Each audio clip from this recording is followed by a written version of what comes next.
আমি আজকে মুরগির মেটে আর গিলে রান্না করব। তো আমি মেটে নিয়ে এসেছি আর গিলে নিয়ে এসেছি, এগুলো কষা কষা করে রান্না করব। মেটে গিলে কষা। আর এখানে আলু আর টমেটো নিয়েছি।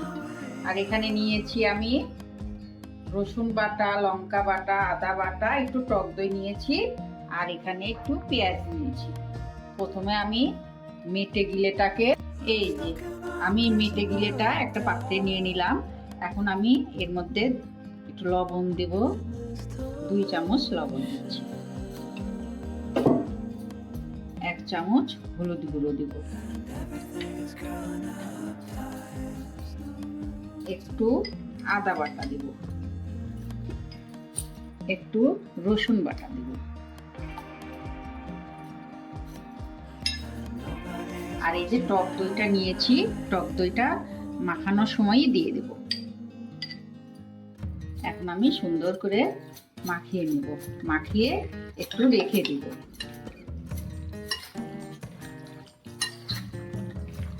এই যে আমি কড়াইটা উঠিয়ে দিয়েছি। এখন আমি একটু সরিষার তেলটা দিয়ে দিচ্ছি। তেলটা গরম হয়ে যাবে, তারপরে আমি আলু কয়টাকে আগে ভেজে নেব।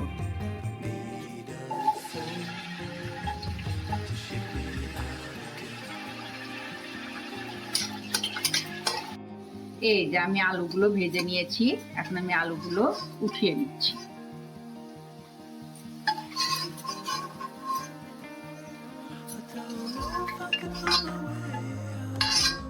এই যে দেখুন আলুগুলো ভাজা হয়ে গেছে। এখন আমি এই তেলের মধ্যে সম্বারটা দিয়ে দেব। এখানে আমি সম্বার দেওয়ার জন্য কিছুটা গরম মশলা নিয়েছি, জিরা নিয়েছি, শুকনো লঙ্কা নিয়েছি আর তেজপাতা নিয়েছি। মশলাটা দিয়ে দিচ্ছি।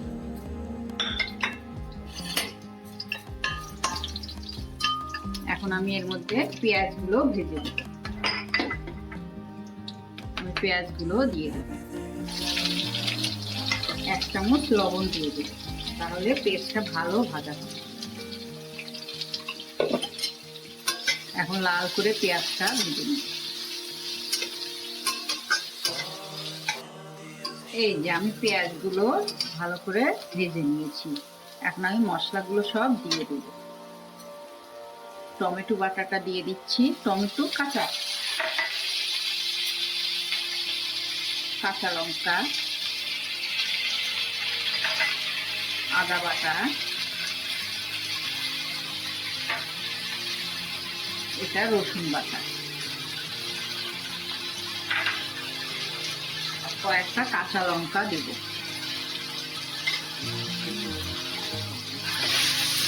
মশলাটাকে ভালো করে ভেজে নিই।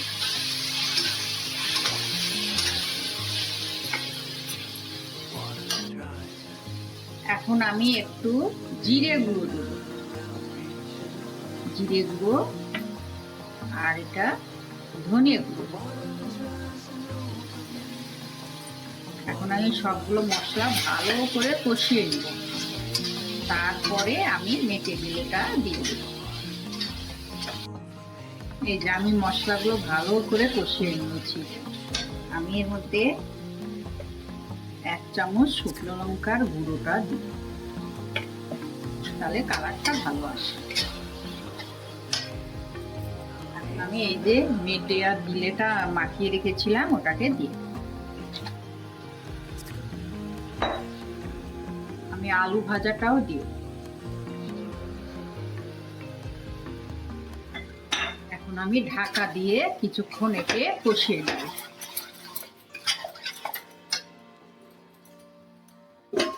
এই যে আমার মেটে আর গিলা কষানো হয়ে গেছে। দেখুন এর মধ্যে থেকে সাইড দিয়ে তেল বেরিয়ে এসছে। এখন আমি এর মধ্যে অল্প করে একটু জল দিয়ে দেব। আমি জলটা গরম করে নিয়েছি, একটু গরম জল দিয়ে দেব। অল্প করেই জল দেব, কষা কষা করে রান্না করব তো। এখন আমি আর একটু ঢেকে রেখে দেব, আর একটু ভালো করে সেদ্ধ হওয়ার জন্য।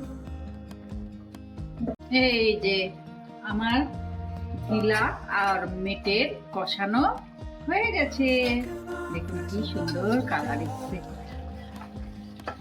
এখন আমি এর মধ্যে একটু ঘি আর একটু গরম মশলা দিয়ে নামিয়ে নেব। একটু ঘি দিয়ে দিচ্ছি আর একটু গরম মশলা। বাহ, হয়ে গেল। কষা কষা করে রান্না করেছি। এটাকে গরম ভাতের সঙ্গে কিংবা লুচি পরোটার সঙ্গে খেতে দারুণ লাগবে। গরম গরম মুরগির গিলে আর মেটে কষা।